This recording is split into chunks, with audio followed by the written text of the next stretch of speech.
fans, it's another episode of Donnie's Disposals. I am your host, Coach Donnie Hess here. And if you can tell, I have a third party with me today. Unfortunately, being an early morning sometimes, got to keep track. So, world debut of the new puppy, Miss Peppermint here. So, as goes into my introduction, I am Coach Donnie Hess, host of the podcast, and today we have another AFL round review. And joining me today, a couple of the members of the Crowjack podcast coming out of South Australia. Huge Crows fans. We have Ray and Jade. Thank you for joining me to review some AFL footy. No, Thank you thank for you for having us. having me. Well, us, Awesome, yeah, me. awesome, Yeah, awesome. well, I speak for both of us, right? You just speak for yourself, all right? Yeah, just get the woman splaining out early. Oh, absolutely. Love it. Again, this is one of the reasons why I love this podcast. They don't hold back. Absolutely love it. So we will hop into it. I know you guys talk nothing but crows on your podcast, but we're going to talk all of the AFL just here for a little bit. Before we get into the nuts and bolts of it, just a quick little overview, kind of sky view here. Thoughts on round 22. We'll start with the lady of the podcast, Jade. Ooh la la. Round 22. Woo. It was a pretty good one, I think, all round. Some good results went the Crows' way, so I can't complain too much about that. It was good to see the Hawks get up against the Western Bulldogs. The Tim English kick in was a good one. But yeah, look, overall proud of the Crows' effort at the Gabba against Brisbane. I think they did a really good job uh, to perform how they did. A little bit of a lapse in the third that let us down, but and not the best kicking on goal. But other than that, there wasn't really much we could fault from the performance. So hopefully it sets us up for this week as well. All right, and Ray. Oh, it was a pretty good round of footy. There was some really close games, although, as you guys probably know, close games don't mean good games. In the case of a couple, um, yeah, there was some strong performances from strong teams, wins that needed to be had, and some losses that could be pretty costly over hearing out in the West. Mm-hmm. Very interesting. So let's jump into it game by game. Start off with the Friday night footy game as we see Collingwood knock off the Cats 109-101. And I know everybody wants to talk about the controversial calls. I'm not going to go there because honestly, I think one is obvious. The other one, I don't think is as obvious as everybody's making it off. Again, that's I me agree. personally, but this was a great game. This was a great game of footy. Two really good teams. I think Collingwood kind of figured out what kind of they had been stumbling on the previous couple of weeks. No Nick Dacos, I don't think is as big a loss as many people were making it off to be. I think that their system is kind of one of the things that made him look even better than he already was. He's a great player, but I think he looked even better because of the system he was in. Collingwood gets the win. Geelong now, the defending premiers, on the edge of not making the finals if they can't get a couple of results their way. So to start off, Ray, your thoughts on this Collingwood Geelong game? Yeah, well, it was just a win that Collingwood needed to have. Geelong needed it just as badly, but weren't able to get there. They're getting found out a bit this year without a few senior heads around the group. Um, they don't have age on their side. They've got elderly players. Elderly, when I say elderly, aging players. Um, Collingwood are starting to get a few injuries though at the wrong time of the year. I think that the pre-finals bye is going to be massive for Collingwood. Mm-hmm. And everybody hates that. All right, Jade, I know you are a secondary Collingwood I fan. Your am. thoughts on the Pies getting a win? Yeah, look, definitely much needed for them. I think when they can snag a win at the MCG, it's always a good thing. Especially with their next two games coming up not being against the easiest of sides. So, yeah, I think it was good for them to snag the win, and hopefully that'll give them a bit of confidence going into the last 2 weeks. I would like to see them win the minor premiership in the fact that I think they've been probably overall the best side all year. So, yeah, I think it's a win that they needed. Glad that they got it. Yeah, I agree. They've been the most consistent side when it comes to it. The top fours had a few shaky moments. They've had some shaky moments, but not nearly as bad as some. And many of their losses have been on the road instead of the MCG. So it'll be fascinating to see that. Yeah. So we'll go to the next game sees North put a scare into Essendon for the second straight week. Essendon goes, uh-oh, and then finds a way to beat a bottom two side, with a 9-point win over the Rouge, 86-77. But as much as I love Essendon, I have to talk about Ben Cunnington. Fantastic seeing him kick 2 goals. I would have loved to see North get the win for Cunners here, but unfortunately just fell a little bit short. So an awesome game here. Again, Essendon finding a way to win against bottom 2 sides. They're kind of taking themselves out of my thought process of making finals now, because these are 2 games you should have put up percentage and they just didn't. No, Yeah. 100%. They're playing into the memes that say that they haven't won a final for, what is it, 1,400 days at the moment, maybe 1,500. It's something astronomically big.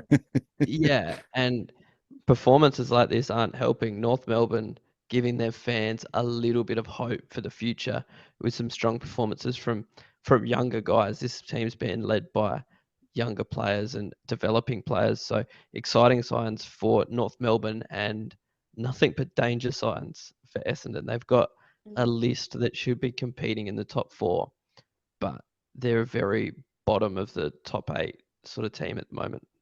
Mhm. Essendon actually haven't won a final in over 6,000 days, right? Mhm. Oh, yeah, right. I was The, way the off. the day since Essendon have won a final Twitter account was last updated in August 2021, and then it was 6,204. Oh Mhm. gosh. Yeah, Yep. But I yeah, didn't carry the one. yeah, I don't think it's great signs for Essendon at the moment. They've got 2 big games coming up, and I just think that that was their opportunity to really show themselves, and they haven't. So I don't have much faith in them pushing into the 8 now.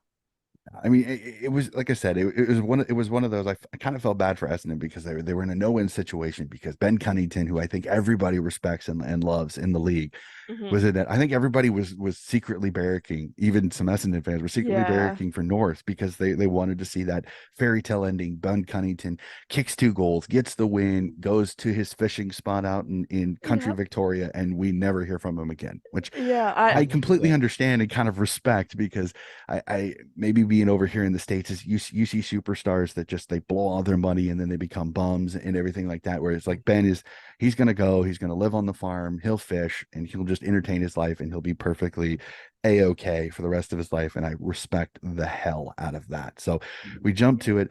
The result that I had to say that I was super, super excited, but super, super scared about this game, as Sydney get a 24-point win over the Gold Coast Suns, 114-90, in a game that I don't know how much you guys kept an eye on this, because I know with the Crows playing around the similar time. This was one that scared the crap out of me, because Gold Coast has been the Swans bogey team a lot. There's a lot of losses, especially under Stewie Dew, had been somebody that the Swans had always had difficulty with. Tuke Miller kind of tagged Errol Goulden for most of the first half, and the Swans kind of struggled a little bit to kind of get going. They were getting beaten in contested ball and in clearance, which really hurt them. And the second half, for some weird reason, Tuke Miller dropped the tag. They dropped the Tuke Miller tag, and the game opened up. Mhm. And then the Swans kind of got going, and then they got the run out of halfback really going, and they just looked really, really good. So the only thing that scares me a little bit is Joel Armati went down with a hamstring injury. So I'll be interested to see, is he going to get up for the game against the Crows this weekend? I'll be fascinated on that one, because he has been so integral to the forward line for the Swans. Suns, another good performance, but again, just they kind of fall apart in the second half again, which unfortunately has been kind of their MO the last few years. So Jade, we'll start with you. Your thoughts on this one?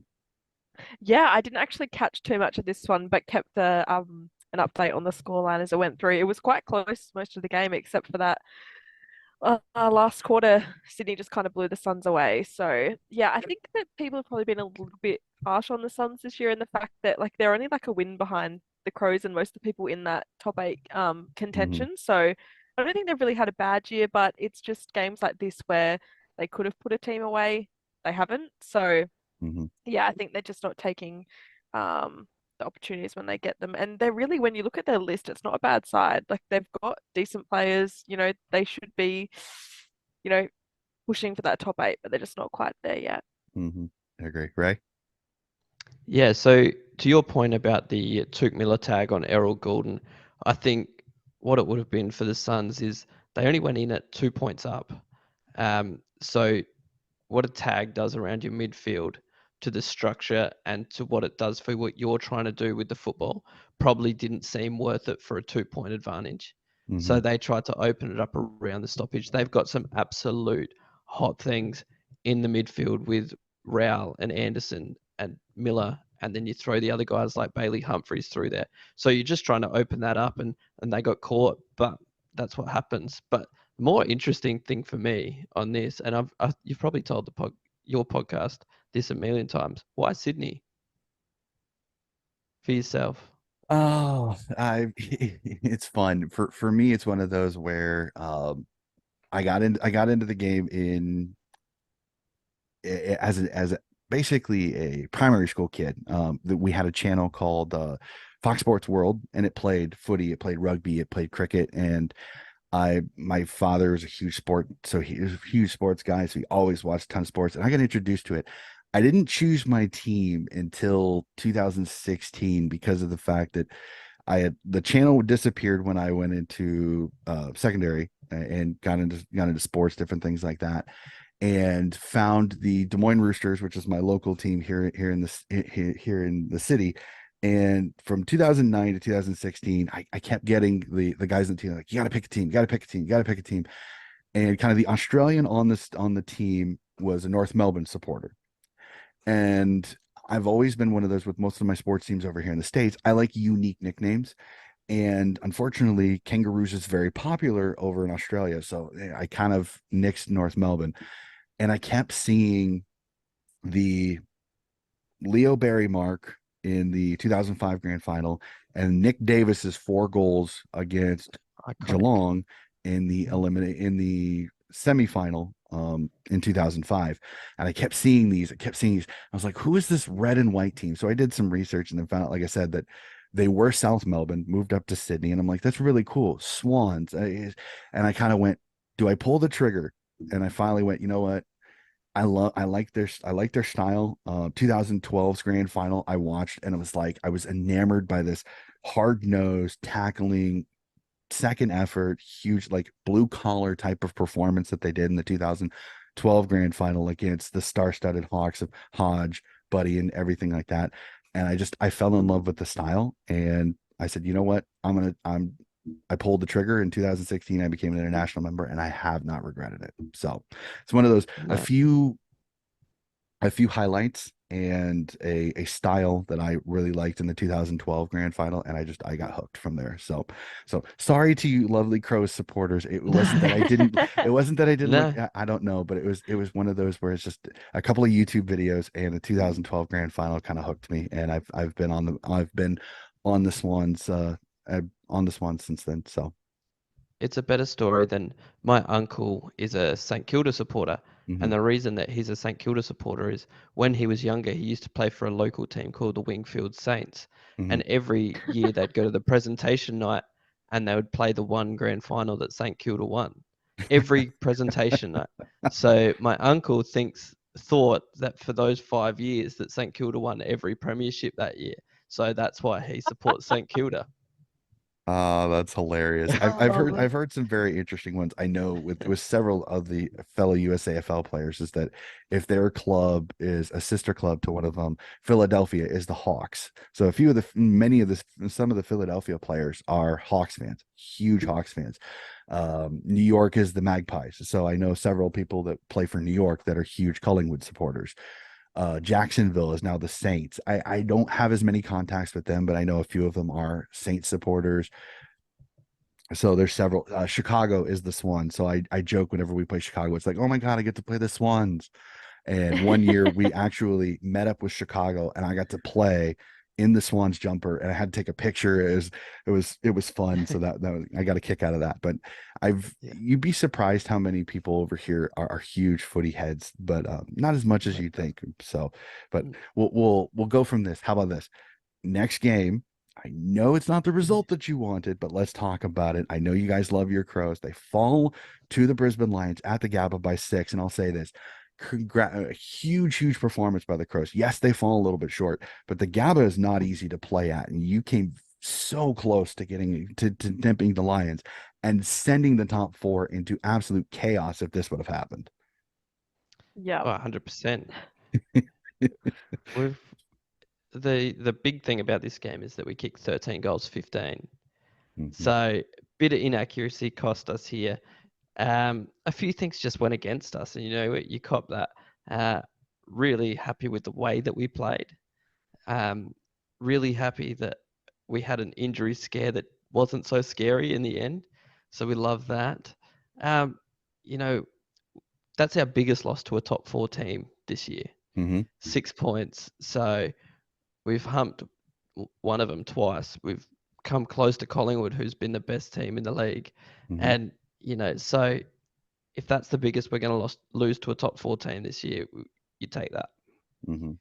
hmm Yeah, I'm very much in agreement with Ray there. I think that there's not much that you can fault. It's just that the set shots, especially in the last quarter, really let us down. Laird missed the two pretty much straight in front, and Tex hit the post in one, I think. So yeah, you go. If we were able to hit those, then we would have been fine. But yeah, I think we played a really good style of footy, head over the ball, like exciting to watch. There's not really much that you can complain about there. So yeah, I'm proud of it. It would have been nice to get the win, but I think that overall you can't be too mad about the result there. You hate the honorable loss. I think some fans are like, I hate Yeah. the honorable loss, but this is another one, like you said with the Pies, is that the Crows are one of those. They're almost dangerous if they get in because they are so exciting. They do play a brand that they've played top level teams really well. So if you can Mm. find your way into the finals, you're a dangerous team. I think the issue you also run into is your healthier back line has been an Yeah. adventure this year with Hinge being injured and losing some of the others. So unfortunately, we'll just have to see how that goes. And leads to a fun game between my Swans and your Crows this week, which again we'll talk plenty a little bit later. So we'll go to it. Probably the most talked about game of the round sees Carlton knock off the D's by 4, 60-56. And again, controversy rules the day as the Marchbank touch, no touch controversy. Let me just really quickly before we go. I'm really tired of all of the whinging by everybody in the media about this. Okay. I'm going to say it now. You can't prove that it was touched and you can't prove that it's not touched. So stop complaining about the technology because that technology does not exist. I don't care if you put a microchip in the ball, it's not going to tell you whether Marchbank touched it or not. It's not going to. I find it funny the Vic media has just lost their minds over this. They're like we need to do this, we need to do this. You are aware none of that technology that you're talking about is going to be footy related or is going to solve the problem that you have. Okay, the umpire made a soft call. Are you going to take away the soft call? Well, then how you going to make a decision? Mm. I hmm I I don't understand some of these absolutely asinine decisions that they made. Was this a great game of footy? Absolutely. This was a preliminary final. I agree with what somebody said on like first crack. This is a preliminary final in the home and away. This was physical. This was tough. This was contested. This was magnificent. And 60 points won the game. This is where I argue you don't have to score 100 points to make it an exciting game. This was an exciting game, and 60 points won it. OMG. I cannot wait. If this is what finals are going to be, no matter if the Swans make it or not, no matter if the Crows make it or not, I'm going to love these finals because this is magnificent footy. Jade, your Mm. thoughts? Yeah, it was a pretty good game. Slow start, but definitely cranked up It's the after that. Tillies, man. They were I they were think, all trying yeah, to pay attention to the Tillies. that's it. Yeah. I had to get it That's in. I it. had to get it in. That's it. But no, definitely I think it shows that Carlton are, you know, a very decent side at the moment. So I'd definitely be a bit concerned going up against them and any teams that play them in the next 2 weeks or through finals. So yeah, look, you look at the last decision that everyone is talking about, but you also look at, there's things that Melbourne could have done during the game to ice it earlier. So, I think we all complain a bit in the heat of the moment, but at the end of the day, Carlton were just too good. Ray? Yeah, I mean, you can't pin a decision by an umpire on why you lost the game. There's 120 minutes of football basically Mm-hmm. that decide the game. So one split second of an umpiring decision shouldn't win the game for you. So, you can't go to that. This is what finals football is. It's 9 goals to 8. It's see who can crack into the contest harder. Um, you know, Carlton just keep going at the moment. I still don't trust them fully, but Melbourne are full of Ferraris. They're going to come good. They're still tinkering a few things. They've got the Grundy drama at the moment. Where do they fit him? Should they fit him? So, this is a preview of what's to come in the next month or so. Yeah, there's so many fun stories coming out of this one, but again, it's Carlton 7 in a row, and again, they could be one of the few outside of the top four that could legitimately be a flag contender if they can get on a roll. It'll be fun. So this next one, we can keep it short and sweet because I really don't want to put a lot of air into this one. Fremantle destroy the Eagles by 101, 134, 33. The Eagles are terrible. They can never get consistent amount of footy together. I don't know about you two. I hope you don't mind. Can we just move on to the next one? Because again, Yeah. I love my Eagle supporters. You are great people. This is just one of those. Just throw the season into the trash heap. Hope that Nick Nat, Luke Shuey, and the guys that are retiring can get out of the way. You can get some young guys in, get a few draft picks, maybe the number one overall. We'll have to see how that goes, and just get rid of this year because they held on to the old guys 1 to 2 seasons way too long. Fremantle capitalized on it, played really well, but Fremantle kind of a disappointing season this year. I don't want to talk about this game too much just because there's not really much to say.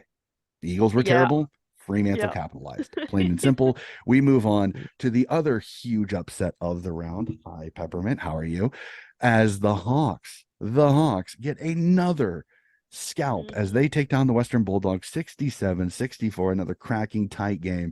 And as Jade said earlier, the debacle at the end that was Tim English taking the ball out of the goal square, which I know David King on first crack absolutely went ballistic over, it seemed like, which I understand that unfortunately Bevo's coaching is now going to take a lot of questions because that should not happen in a game that you were still in it. And if you get the right kick out, you have a chance to get a shot on goal and win a game even after the siren. So Ray, your thoughts on this one? Because this one, Hawks just too good late.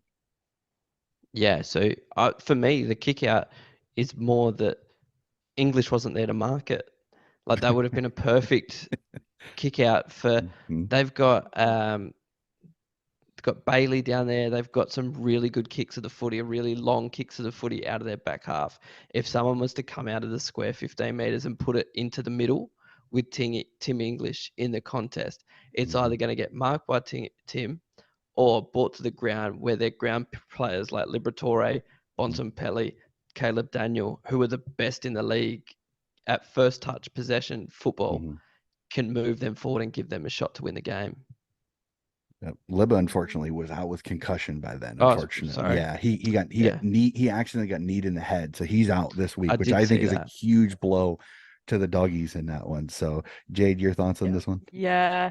Look, the dogs just aren't really convincing anyone at the moment, I don't think. It'll be interesting to see if they manage to squeeze into the finals, but it's not looking promising at the moment with how they're going. I think that you look at their list and they should be a top four side and they're just not. So something's not quite working there. And I think that a lot of West Bulldogs fans are in the agreement that it's probably the coach. Some time for something to change, but who knows what will happen there. might be a coach, and I love the coaching fraternity, but the questions about Bevo really after the Tim English thing is they're starting to gain momentum, unfortunately. So Mm. Yeah, they are. yeah, we'll jump again. I think the doggies. I think the Libba loss is massive going into this Oh round yeah. because he It he is is. so the linchpin to the Bontempellis, to the Trelors, to the McRaes to be able to go forward. That I think his loss is going to be massive this week, which I think could really really hurt the doggies. So we jump to it. The Saints, the most unconvincing finals team I think for most people, get a big win over the Tigers. And I hate saying this, but the Marvel Stadium jinx for the Tigers ever since Dimma decided to make that idiotic claim that nobody wanted that they didn't want to go play over at Marvel. Hi, Peppermint. How are you? You want to be hugged? Okay. All right. So mid podcast hug by this little one here. I know you're frustrated. Okay. Saints with a win. And again, the Tigers, now we're starting to see kind of now that they really have kind of officially been knocked out. You see Rewalt retire. You see Conchin retire. Saints get it done, and I don't know whether to be happy for the Saints or still be with a question mark over my head because this is a Saints team that nobody is convinced in. But these next two rounds, I think, are really going to be kind of their make or break situation of whether they make the final. So, Ray, your thoughts on this one because this one kind of puzzled me a little bit. Win for the Saints, but the Tigers just they didn't look like they wanted to be there. Yeah, definitely. The Tigers just don't play Marvel well. St Kilda play it very well. They're going to be a bit disadvantaged that no finals will be played there because that's where they play their best footy. If it's at the MCG, Mm-hmm. if it's anywhere else, they're going to be at a disadvantage. St Kilda are an odd one. They've had big injuries to big key players, so they've got holes that have been filled by some pretty young, inexperienced players that are doing a job. They're not your household names, but they go in there and they get the job done. So I don't know, Richmond. I I'm hearing whispers that Cochin and Rewalt have gone, and there might be a little meetup back in Gold Coast with Dimmer and a star number 4, who's got some neck tattoos and was one of the best. We'll have to see. I don't know. People would have to go back and listen to me a little bit on the podcast because I'm one of those that I don't. The smell of that whole situation absolutely reeks for me personally. And I said something, and again, some people may say I'll regret it. I won't regret it. If Dimma fails, I will chuckle a little bit. And I don't mean that like evilly, but if Dimma fails at Gold Coast, because everybody's like, he's going to do so well at Gold Coast. I said, you are aware they have no pressure forwards right now up at Gold Coast, right? So if he wants to play his pressure forwards type of system, how's he going to do that with no pressure forwards? And no offense to Cochin, Martin, and Rewalt, but I would not exactly hang my hat on those three being pressure forwards. So No. if that's his thought process, Gold Coast, you're in for an interesting season next year, and I don't mean interesting in a good way. Oh, I don't know. I think that they've got the young core. They've got like a Malcolm Roses. They've got a couple up there. I think Mhm. the name Damien Hardwick might bring out a few fringe players from other teams that aren't getting a go. True, but That could our come up fringe there. player is going to be this flip, and is the King brother that's up there going to want to play for him? Is Roses going to want to play for him? Does some of these young stars in the midfield want to play for Hardwick because they signed contract extensions thinking Stewie Dew is going to be the coach? And again, I throw these. I know these are hypotheticals. I know these are. I'm just throwing stuff out there. Nobody's talking about that. Like, what happens if Gold Coast has a couple of these superstars that don't want to play for Hardwick? I know Hardwick is a great name, but Hardwick is a kind of a hard ass, and he wants it his way. Stewie Dew was Mm. very laid back. He wanted the guys to kind of get it. So, are they going to want to deal with that? That's the other question. So, Well, sorry, Jade. I'm yeah. stomping all over your No, you're opportunity fine. to talk about this game. Your No, thoughts? no, that's fine. I think, look, good for the Saints to get another win under their belt. I think that, yes, they're probably the side that not many people would still think would be up in the top 8. But I also think that at the start, we have to consider that at the start of the season, a lot of us thought that they'd be bottom 4. Like, I Mhm. think in my predictions, I had them like 16th or something like that. So I think that, I think they've had a pretty decent season for where everyone thought they would be at. But yeah, whether they sneak into the finals or not would depend on especially the result this week against Geelong. But I think that if Crows were to make finals, Saints are the team I'd want them to play. So I'll keep my fingers crossed that the Saints get up in the next 2 weeks.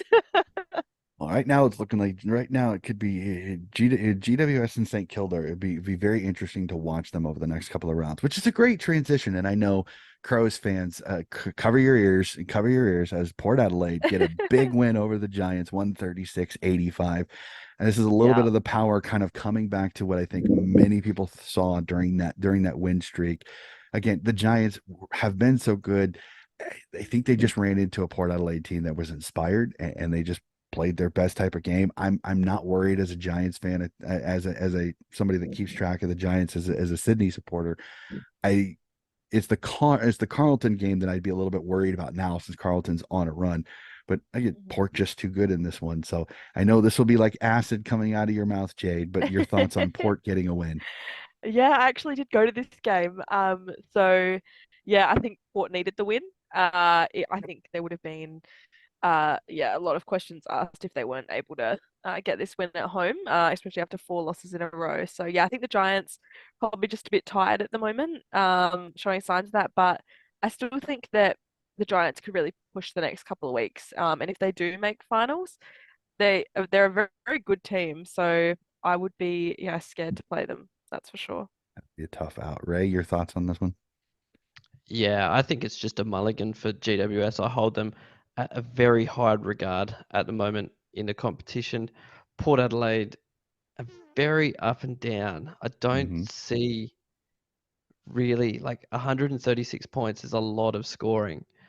Without Dixon, they had Todd Marshall up there, Finlayson. So I just I don't hold any regard to this game in the way that the form coming in hasn't represented what this game was. So Mm-hmm. give them this week to see which one rings true. Yeah, I totally understand on that one again. And the Giants are coming off a tough physical game against Sydney the week before, where they they fell short. So maybe it's one of those, a little bit of fatigue, another travel situation might have gotten them there. So that is all 9 games from round 22. As you can kind of see, a little bit of everything, some fantastic here. So we move to the next section of the podcast is my burning questions. These are thoughts that have went through my head that I really want to know what my co-hosts think of this. So we'll start with it. The hottest team in the AFL right now is Carlton. So I'll start with you, Ray, with this question. Are Carlton the team outside the top 4 that is the most dangerous team to win the flag? No, I don't think so. Um, I think their big test's going to come this week with Harry Mackay coming back. Their forward line functions so well with Curnow up there by himself. He gets all the space. He kicks great goals from 55 because he's got all the space where he can turn and burn on the inside. Harry Mackay stuffs that up a little bit, and their forward line structure doesn't work with the both of them there at times. So this is going to be the week to see, are they actually a contender? My contender, my number 2 seed at the moment behind Collingwood is actually GWS. I think a team outside the 4 that could go on a run. GWS have class everywhere. They've got game winners everywhere. They've got a good structure and a good system. They play well under Kingsley. I think they're the team outside to watch, but I just don't trust Carlton yet. Understand. Jade, your thoughts? Yeah, look, I think Carlton are definitely on a good run and are proving themselves at the moment, but it does concern me that it has been quite a long time since they've played finals. So I think once they actually get to that stage, we may see a different side to them. I mean, the advantage for them is the fact that so many of the finals will be played in Melbourne. Um, so, that is a big plus for them being able to play to that big like home ground, well, one, the home ground and also the fans there too. So yeah, look, I think that they're dangerous, but yeah, I do think that I also agree with Ray's point about Mackay and the fact that, a lot of people are saying that like, oh, we're getting all these people back in, but they're people that were playing when Carlton weren't doing so well. So I just worry that they're going to bring all these players back, and it will mess up the structure all around the ground, not just in that forward line as well. So yeah, it will be interesting to see how they go. Yeah, it'll be interesting. Harry Mackay went out when they were still the horrible, slow, malaise type of footy. So it'd be interesting to see does that change? Does it revert back with Harry Mackay? I've even heard some people say that they should think about not even playing Harry. Yeah, Yeah. Which is fascinating. It's I kind of love that because I think if Vossi really wants to show this team that hey, what you're doing now is worth it. I'm going to hold back a Coleman winner. I think you should do it, honestly. Like I think yep, until you absolutely think that he is necessary, sit him. He's not playing. You're yep, playing really good with your Kerno and the mosquito fat and the mosquito fleet playing up there. That I think it's worth a thought process. yeah, Unfortunately, I think Voss gets seduced a little bit by Harry Mackay and he comes back in, yep, and then we'll see. Does it throw off their forward structure? Does it decrease what Charlie Curnow is doing? And then does he change his mind because of it? We'll have to see. That Carlton is going to be fascinating over these next couple of rounds, especially considering the Gold Coast game is kind of their tester before GWS. So it'll be fascinating. Does he play Harry yep. Mackay to go, does this work? And then revert back if it doesn't against Gold Coast when they play GWS in round 24. So we'll go to it. We'll start with this. 2 rounds left. I know we were talking about this off mic. 2 rounds left. OMG, where has this season went? Besides the Crows, and I know this is going to be difficult for you two, but Jay, we'll start with you. What team or story will you be watching the most in these last 2 Yeah. rounds? Oh, look, I think I will be keeping a close eye on St Kilda because I think that the results that St Kilda get will help out the Crows if we manage to get the win this weekend. Um, so yeah, I think I'll be keeping a close eye on St Kilda and also probably the Giants. Like we were speaking about before, I think that yeah, they are a side that could really push for the 8 and make a difference in there if they make it. So yeah, I think those will be the 2 that I'll be watching the most. All right, Ray, and you? So the first team that I'll be watching is Brisbane because they need to make a grand final this year. If they don't make a grand final, they could go down as one of the biggest wasted lists all time. Mm-hmm. They've got absolute studs everywhere. They've got a midfield that won't quit. They've got a forward line with absolute stars. And if they can't get to a grand final, this could be one of the biggest wastes. So they're going to be interesting to me. The other team that I would like to keep an eye on is Port Adelaide because they've just re-signed Ken. And if they don't make it further than a prelim this year, half of Adelaide could burn to the ground. I thought Because the same thing. The sack they are not, Hinkley signs will be up. yeah, like, Which is really really funny because I was talking to a Port Adelaide supporter who I know quite well who knows that area and says he thinks again the conspiracy theory whether it is, and again this is no disrespect to anybody on either side. Again, I'm Switzerland in that whole argument because I respect both teams. He thinks it was an Adelaide supporter just trying to get a rile out of the Port supporters by putting that Sack Hinkley because it does split ties. So, and I 100% understand. I 100%, the joke again. South Australia is very, very. You are one, you are the other, unless you're weird and you live in South Australia and you support a team outside of SA, which is always even more interesting. Like I listen to the Rush Hour out of SA, and whenever they get somebody who's from SA, born in SA, and they're like a Hawthorn supporter or a Carlton supporter, they kind of go, Yep. huh? So it Yeah, is kind yeah, of my dad goes for Carlton. it is very, very funny. So for me, the story is the race for the finals because I mean I pulled up the ladder. If we make the cutoff after Richmond, so where your Crows are at it from 12th to St. Kilda in 6th is 2 games. That is it. hmm And Yep. several machinations because of the draws with St. Kilda, GWS, with Sydney and Geelong having the draws makes things even more interesting. The last day The final two games, if I remember correctly, are Sydney v Melbourne and GWS v Carlton. I'm going to be watching both of those games, and the live ladder is going to be smoking because it's going to be moving so much because of all of these results. It's going to be absolutely bonkers. It is going to be insane. We are not going to know who plays who in the finals, who's in, who's out until I think the final siren of that GWS Carlton game. And it's going to be magnificent. I cannot wait. It is going to be so insane. I'm probably going to have two screens that night because I'm going to want to keep track of that GWS Carlton game as much as the D's Swans game for sure. So cannot wait. These last two rounds are going to be magnificent. So we get to the point of the podcast. We get to see producer Ross. Ross is back with his question of the week. So, Ross, I will send it to you. What do you got for us? O'Connor, that's a beautifully weighted kick. Currently the reigning, defending, undisputed premiers of the world, the Geelong Cats are sitting at 11th on the ladder, even though they have the fourth highest percentage. They're 10-1 on the season. What's going on here, you guys? Make this make sense to me. What does it say to you that a team like the Cats, with that fourth best percentage, are sitting at 11th at 10-1? What does that mean to you guys? And what does that really say about the current state of that organization? Thank you guys. Have a great rest of your show. We'll see you next week. O'Connor, that's a beautifully weighted kick. Thanks, Ross. A very interesting question, especially considering they're kind of sitting as the defending premiers, but it'd be fascinating to talk about. So your thoughts, I'll repeat the question really, really quickly for you two again.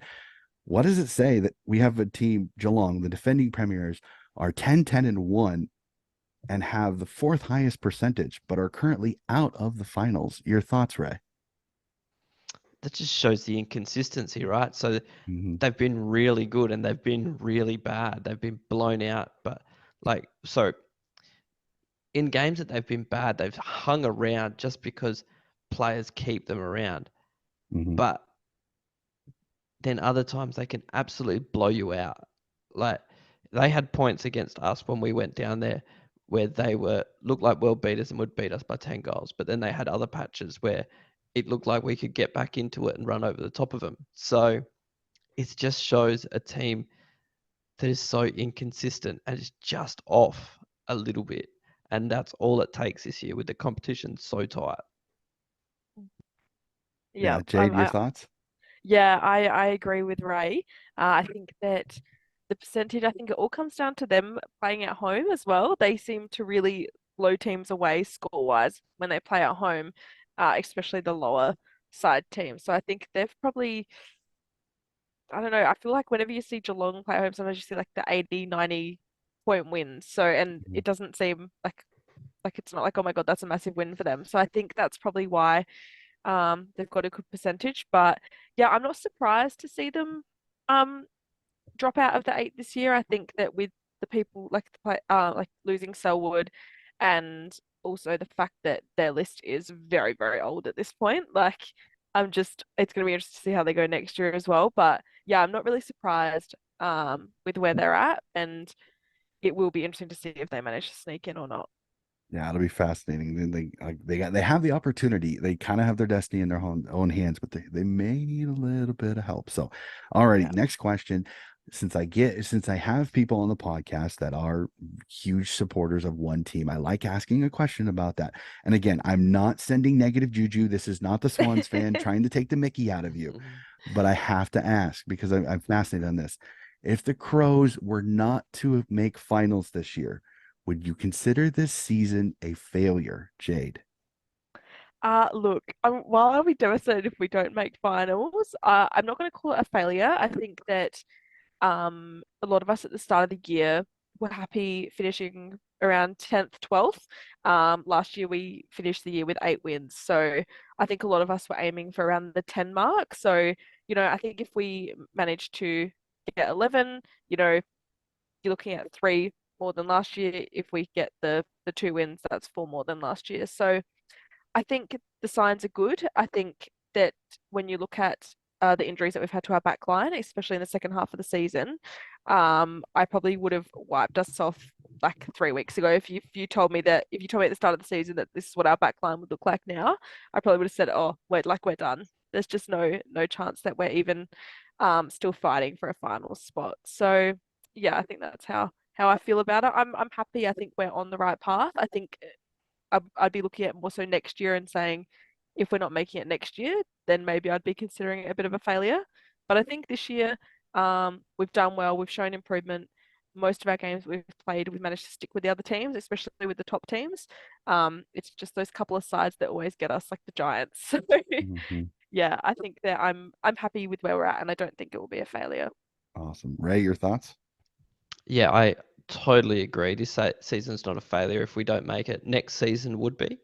I think I look at this season, we've got 10 wins. Like if we get 10 wins and we can get 20 games into our top draft pick, Michaelani, we've got games into Nankervis, into Borlase, into all of these guys. We can sort of build for the future. Like we're going to get another draft pick. We've got a couple of draft picks to get in. We might trade for some talent elsewhere.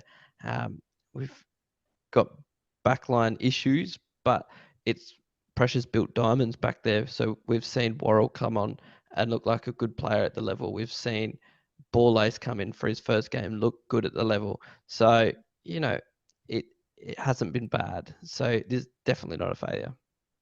Yeah, definitely.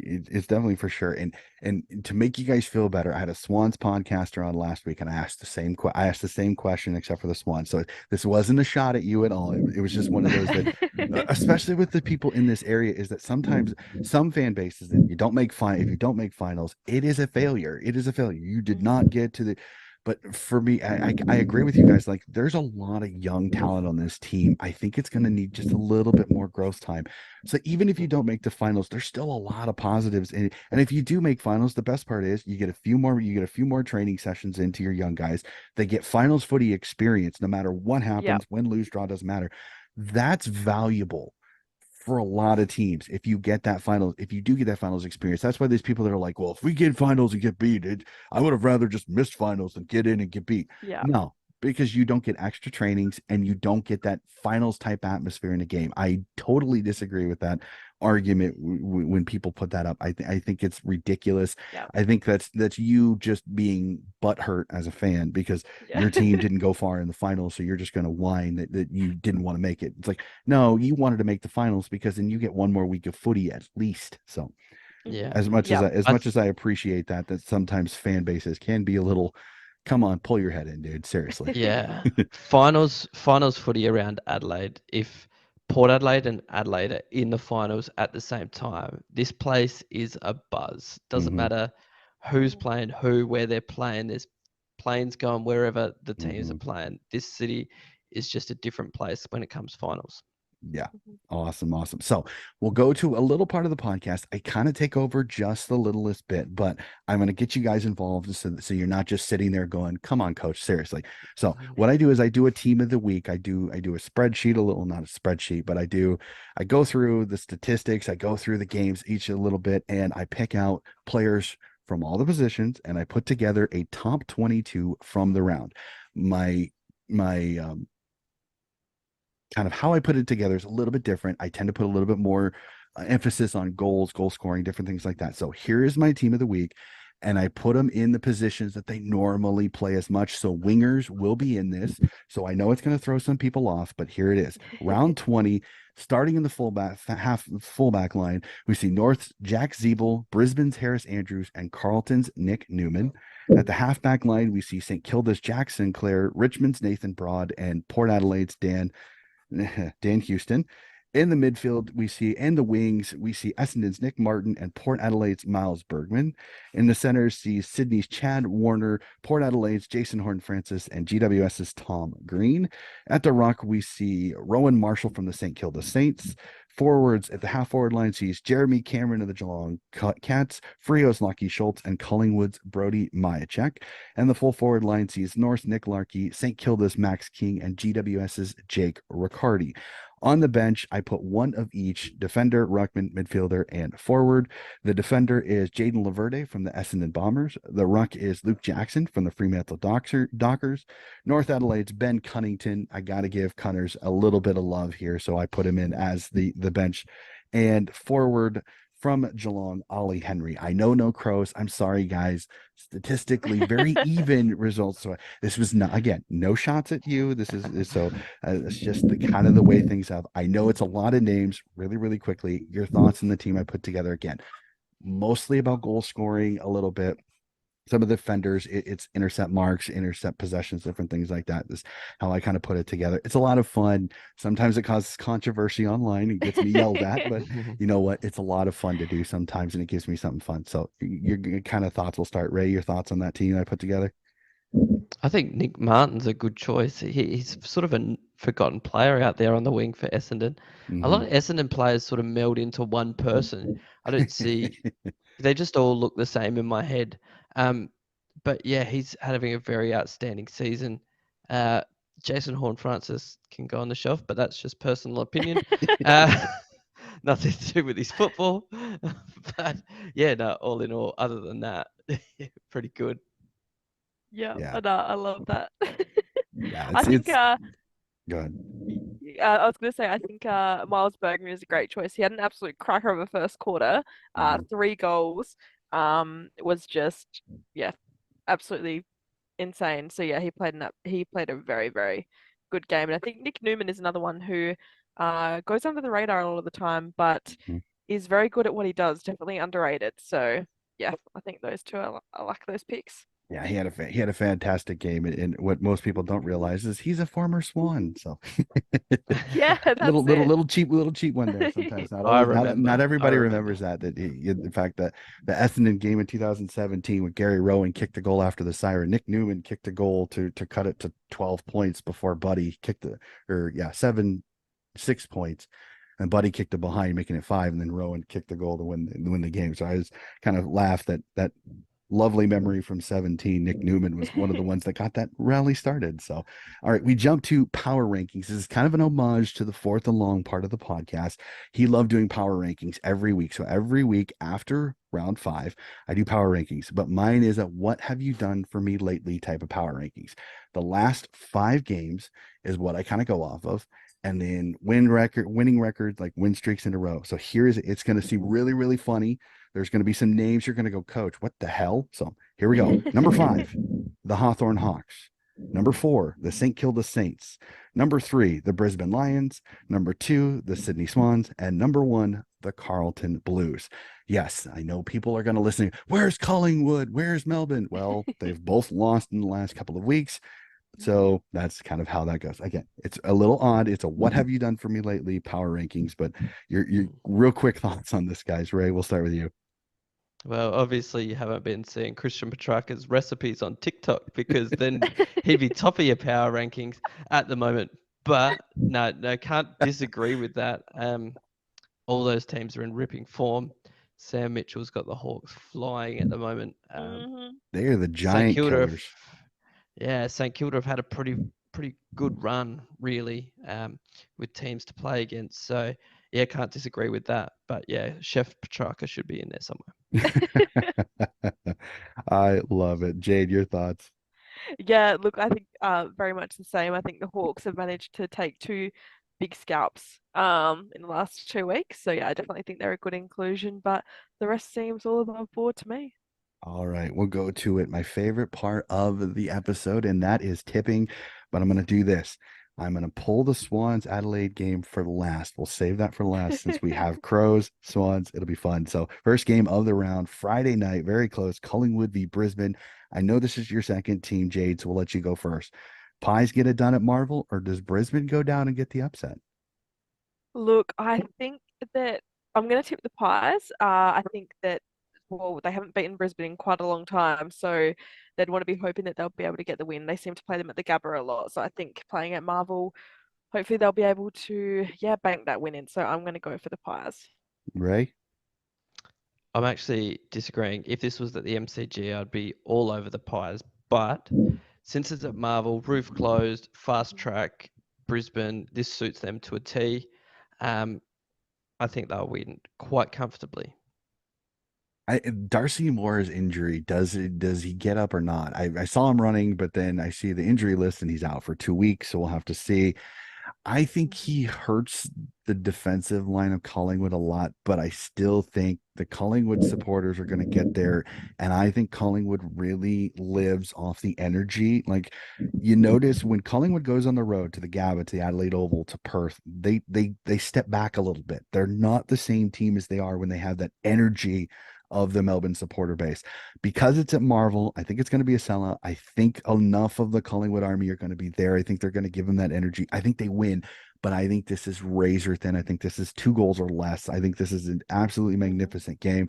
I hope I didn't just jinx it, touch wood, everything like that, because I don't want another Friday night blowout. I hate them. They're absolutely detestable, especially when I'm trying to enjoy a good game of footy on a Friday early morning for me. So we jump to the Melbourne Cricket Ground, sees Richmond host North Melbourne.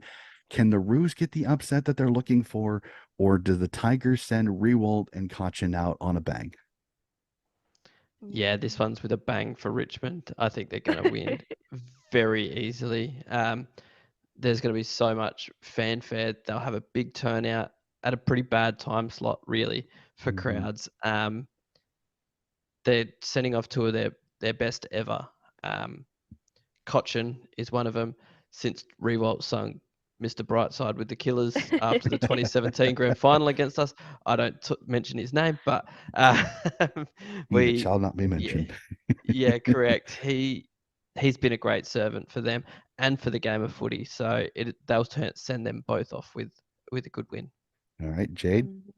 Yeah, look, I think Richmond will get up, sure, but North seem to have a little bit of a hold on Richmond sometimes, so you never know what could happen. But yeah, look, I think Richmond will get over the line given who's retiring, and yeah, I'm gonna back them in.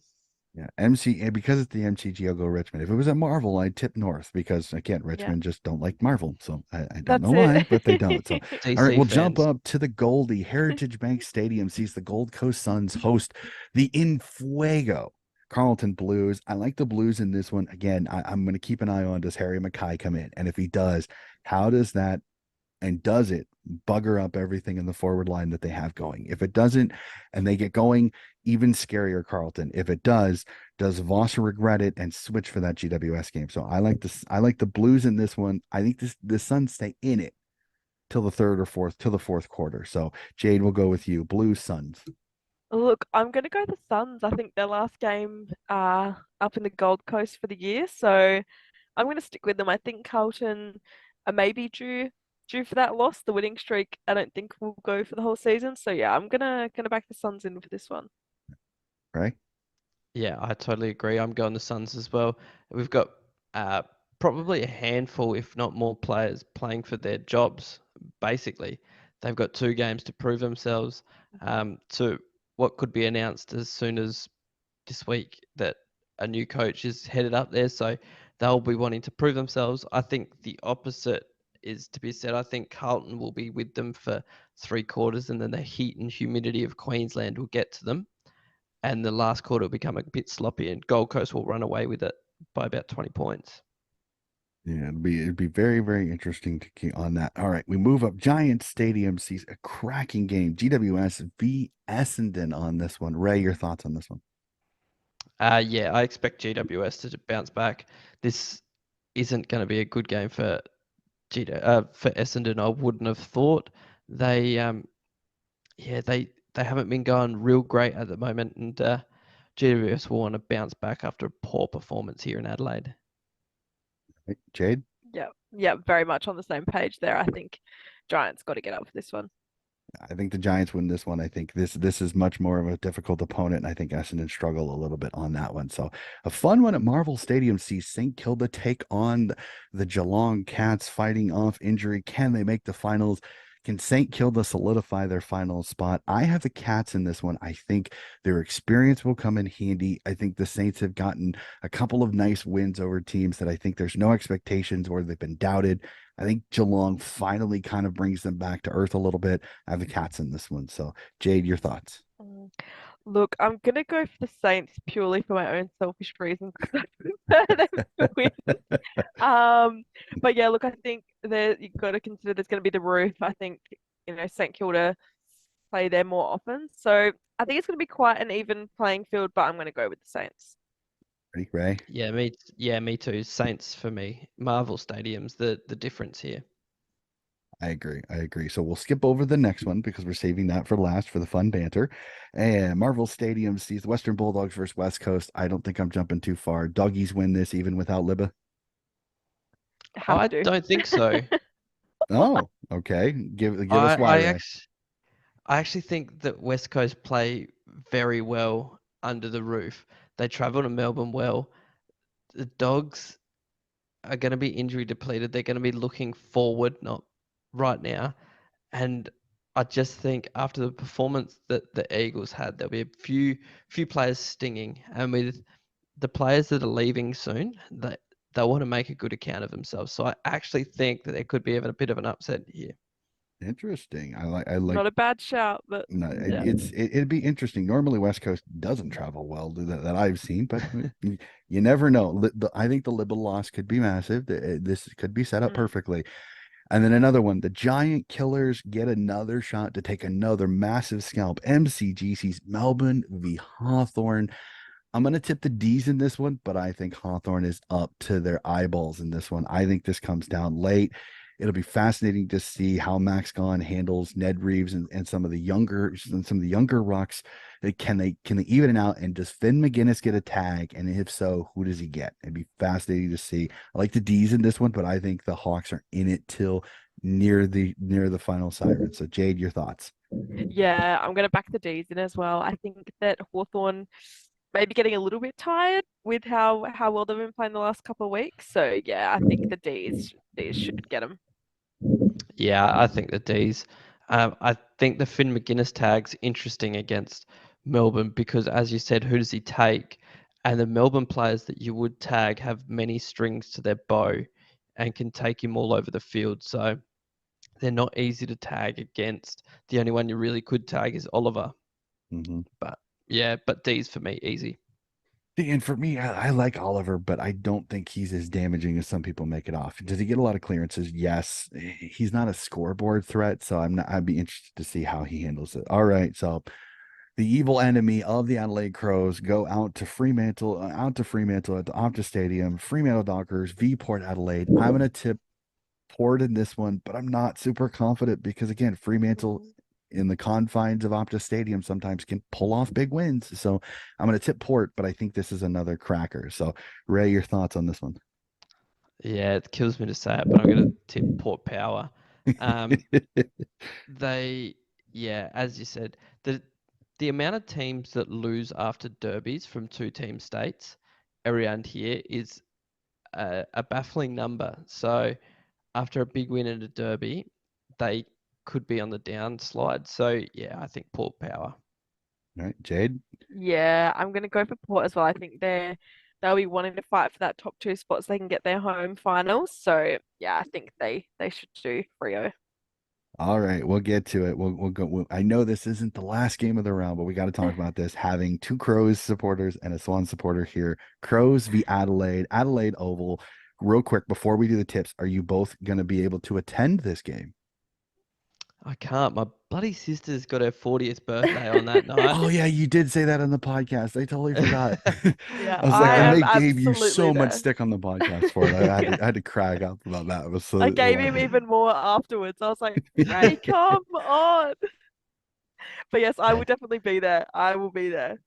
fantastic. All right. I don't think I'm jumping too far because I heard you both tip on the podcast. You both tipped the Crows and both by nice margins. So just a quick explanation of why the Croatia will win this game. I just think we play too well at Adelaide Oval. There's going to be big scenes around. We've had an emotional retirement today from Paul Seedsman, who was taken from us too soon in a playing sense. So the club have said that they've got something going on for him. So I think there's going to be plenty of emotion around it. Season on the line, big crowd Saturday night. I'd expect 45,000 plus. All the things just play into our favour. Yep. I'm very much in agreement there. I think that the game is apparently almost a sellout, so we'll hopefully have a lot of seats filled there. And I think it being a night game, Crows at home, last home game for the year. As Ray mentioned, the Paul Seedsman news today, which is very upsetting. And I think with the opportunity that finals are definitely still within our reach, I think it'll push us on to be able to get that win, knowing that the week after we play West Coast. So yeah, that's my reasoning. I also think that our forward line is so hard to handle at home. Like, that big dog from Harry Potter in the first one with the 3 heads? That's Mhm. basically our forward line at the moment. And then you've got maybe Rankin back this week and Rochelle and those guys up there. Yeah. And McAdam, who's playing really good footy. Mhm. Our forward line's just hard to handle at the moment. Yep. I'm not going to disagree with you. And this is so everybody's like, Coach, are you going to tip with your head or your heart? I'm going to tip Adelaide in this one. And this is, and I'll explain why. Again, as you said, Adelaide Oval, they've been so good at the Adelaide Oval. Swans going on the road. I'm interested to see does Dane Rampy come back because I think that could make interesting matchups. I think Aaron Francis has started to play better. Like I said, it's who does Tom McCartan take? Does Tom McCartan take Darcy Fogarty, who tends to kind of be that more full forward? And then does that let Aaron Francis then have to take Tex Walker, which again, that's an interesting matchup there. I think Francis can stay with him, but Walker is extremely good when he can get kind of some body contact, and sometimes Francis can get a little too close to his opponent. I'm interested to see can big Riley O'Brien dominate Tom Hickey in the ruck battle. If that happens and Sydney get way down in the clearances, then it could be a long day for the Swans midfield, especially with Laird, Dasso having a chance to play against it. Again, I know some Swans fans, thou shall not be named. I don't care. Jordan Dawson, hell of a player. I'm happy that he's happy in Adelaide. Congratulations, young man. Do you. I wish you would be in red and white, but unfortunately you're not. Have fun in the tricolors. We still love you in Sydney for sure. I'm going to tip, like I said, I hate saying it. I'm going to tip the Crows. I think this is a tight one. I think this comes down to the fourth quarter. I think this is a shootout. I could see both teams putting up 100 points. I think both forward lines are going to have a field day against the defenses if it keeps coming into the forward 50. It's going to be a scintillating game. Jade, enjoy it. Please send me a picture from your seat. I cannot wait to see it. I think it's going to be fascinating. No matter what, we're still friends after the game, no matter what the result is. I respect the Crows, love the organization. I know, like I said, everybody has fans that are less than ideal. So I don't take any of the stories that I've heard sometimes personally. Like I said, you two lovely people are fantastic chat for. Ladies and gentlemen, that is going to do it for our episode today. Whoop, let me stop that. I want to give the opportunity for those of you listening to this podcast that have never heard of the Project Project. Really quickly, you two, explain to us the Project Project and how do we get a hold of it? Because, like I said, I am a Swans fan and I love your podcast. I think it is absolutely hilarious. It is worth a listen because your banter amongst the group that you have, the rotating group, which is sometimes I have trouble keeping track of who all's on. But it is fantastic. Your banter is amazing. You're hilarious. You have me in stitches up here. So really quickly, tell me about the Project Podcast and how to get a hold of it. So you can catch us on all your podcast platforms. We're on YouTube as well if you want to look at our beautiful faces as at the same time. Basically, the project is a not so serious take. Like, we love the football club, but we also are just fans of the football club. People aren't going to come to us for a hard-hitting analysis. Like, they'll go to Channel 7 for that, but they want to talk to their mates. They want to talk to their mates about footy, and we've built a really, really good community of Crows fans and Crom fans that just really all have the same thing, and we just love the footy club. So it's just a bit of fun. There's nothing wrong with that. I absolutely love it. Jade, and again, I love it. And the best part is you have not only males, but females too. And I love that connection because I think sometimes so many of these podcasts I listen to are male dominated. So having Jade, having Elodie, and is there any others? Sophie. Sophie. I knew there was one more. My brain went, there's got to be one more. I know there's a third female voice that I hear on there all the time. So again, Jade, your thoughts on the Project podcast? Because like I said, it is fantastic. Yeah, look, pretty much the same as what Ray said. We really make a big effort into bringing a community together, and including people that way. So especially for myself as well, like before I met a lot of the people that I did through the project, I didn't have that footy community around me. And, being able to meet these people and be part of this has really opened me up to that and have people that, are interested in the sport, love the sport as much as I do. So yeah, it's really cool. We do, we try and do all different types of things to, fit different people. We do our walk and talks after the games, which are always a good time. We do our preview podcasts, our podcast, every week. So, and we're looking forward to covering off on the women's season as well. So, yeah, plenty of exciting things coming up. So, definitely stay tuned.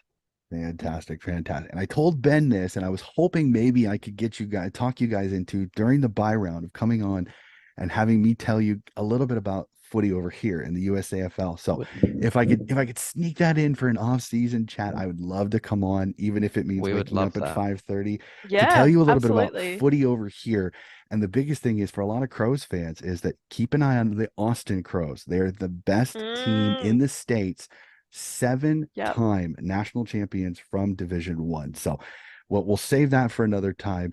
I have Would to get love that. ready for work. So we're going to end the podcast here. Again, thank you so much, Ray, Jade. You are amazing. Thank you so much. Keep up the great work with the Project podcast from your number one American Swans loving project fan. So that's going to do it for our episode, ladies and gentlemen. We will be back with more Donnie's Disposals AFLW preview show coming up very, very soon, along with more Sandful, Waffle, and VFL coverage, and as well AFL coverage going further. That'll be it for us with another episode of Donnie's Disposal.